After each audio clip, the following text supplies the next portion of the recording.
دانانی یەکەم تۆرباینی بەرەمێنانی کارەبایە لە سەراستی هەرێمی کوردستان.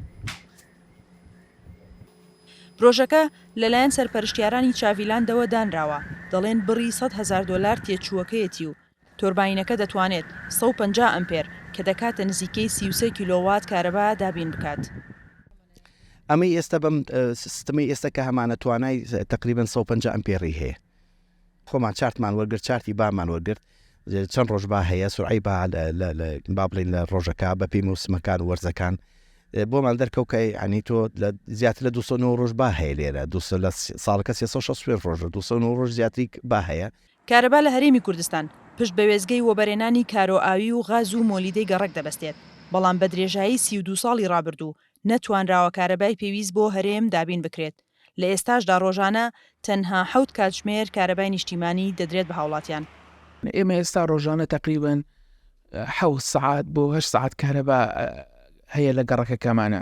ئێمە ئەگەر 24 کاتژمێر کارەبا بین بە هاوڵاتیان سلێمانی ئێستا پێویستی بە 1800 بۆ 1900 مێگاوات هەیە، بەڵام ئەوەی کە هەیە ئێمە تقریبن 650 بۆ 750 مێگاواتە ڕۆژانە کە پێمانەگات. تۆرباینی هەوا کە بە یەکێک لە ڕێگە باوەکان و دۆستی ژینگەدا دەنرێت لە جیهاندا، بەڵام وێ ڕێگونجاوی ژینگەی هەرێمی کوردستان تا ئێستا ئەم پرۆژەیە بیری لێ نەکراوەتەوە و نەخراوەتە بواری جێبەجێکردنەوە.